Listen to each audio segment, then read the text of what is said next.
Welcome to Prasanna MSP life. So இன்றைக்கி பார்த்தீங்கன்னா கோவக்காய் ஃப்ரை தான் பண்ண போட்டோம். அதுக்கு தேவையானது பார்த்தீங்கன்னா 1 ஸ்பூன் தான் நான் எடுத்துருக்கலாம். 1 ஸ்பூன் உளுந்து, 1 ஸ்பூன் மல்லி, 1 ஸ்பூன் ஜீரகம், 1 ஸ்பூன் சோம்பு, ஒரு 4 பட்டை மிளகா, அப்புறம் நிலக்கடலை. இது 3த்தையும் சேர்த்து வதக்கிக்கணும். நல்லா வதக்கணும். ஸோ அது ஃபுல்லாக நல்லா மிக்ஸ் ஆகி அந்த ஸ்மெல்லு வரும் நல்லா. அது வரைக்கும் நல்லா வதக்கிடணும். ஸோ இப்போ கோல்டன் ப்ரௌனாக ஆகிட்டுருக்கு. கோல்டன் ப்ரௌனாக ரொம்ப கறியிடக்கூடாது, கொஞ்சம் நல்லா நார்மலாக ஸ்மெல்லு வரும். அந்த ஸ்மெல்லை வச்சு கண்டுபிடிச்சிடணும்.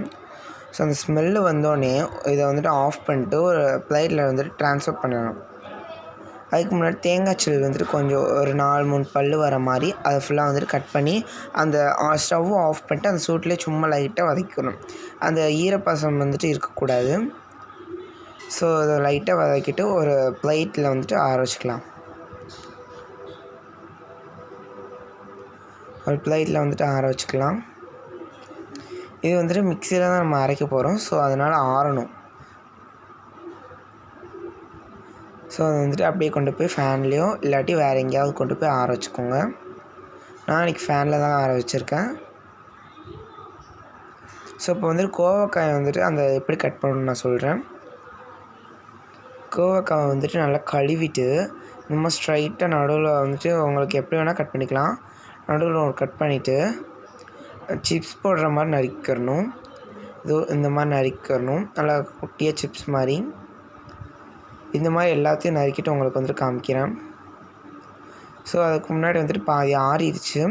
இதை மிக்ஸி ஜாரில் அரைச்சி எடுத்துக்கலாம். அதே மாதிரி எல்லாத்தையும் கட் பண்ணியாச்சு. ஸோ இப்போ இதை ரெடி பண்ணிடலாம். ஸ்டவ்வை ஆன் பண்ணிவிட்டு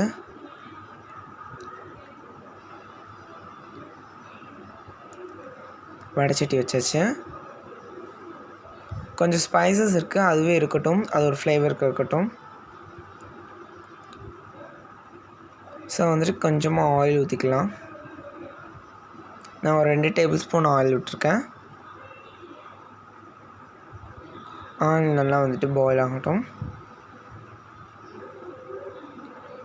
அப்புறம் 1 ஸ்பூன் கடுகு போட்டிருக்கேன். கடுகு நல்லா பொரிஞ்சு வர வரைக்கும் விட்டுறணும்.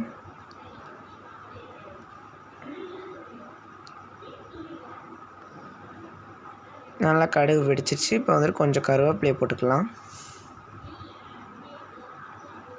கருவேப்பிலையும் நல்லா வதங்கிக்கிறோம். இப்போ கோவக்காய் நறுக்கி வச்சுருக்க கோவக்காவை எடுத்து கொட்டிக்கலாம்.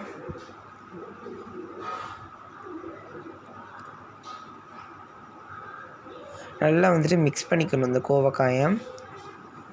இது நல்லா வதங்கினா தான் நல்லா க்ரன்ச்சியாக இருக்கும் சாப்பிட்றதுக்கு. இதுக்கு தேவையான அளவு உப்பு போட்டுக்கலாம். நான் கொஞ்சமாக 1 ஸ்பூனுக்கு கொஞ்சமாக எடுத்துருக்கேன். உங்களுக்கு தேவையான அளவு எடுத்துக்கோங்க. ஸோ உப்பு பத்தலை, இன்னும் கொஞ்சம் எக்ஸ்ட்ரா போட்டுக்கிறேன். ஸோ நல்லா போட்டு மிக்ஸ் பண்ணி கொஞ்சம் எண்ணெய் பிரிஞ்சு வர வரைக்கும் நல்லா வதக்கணும். இன்னும் நல்லா வதக்கணும். எண்ணெய் பிரிஞ்சு வதக்கினதுக்கப்புறம் அந்த பொடி வச்சுருக்கோம் இல்லையா, அந்த பொடி அரைச்சி வச்சுருக்கோம்ல, அந்த பொடி எடுத்து உள்ளே போட்டுடணும். அந்த பொடியை கொஞ்சமாக போட்டால் போதும். போட்டுட்டு வதக்கிட்டு ஒரு பிளேட்டில் ட்ரான்ஸ்ஃபர் பண்ணிக்கலாம். அவ்வளோ அந்த பிளேட்டில் ட்ரான்ஸ்ஃபர் பண்ணிட்டு நீங்கள் சாப்பிட்டுக்கலாம். இந்த வீடியோ பிடிச்சிருச்சுன்னா மறக்காமல் லைக் பண்ணுங்கள், ஷேர் பண்ணுங்கள், கமெண்ட் பண்ணுங்கள். மீண்டும் அடுத்த வீடியோ உங்களை சந்திக்கிறேன். அதோட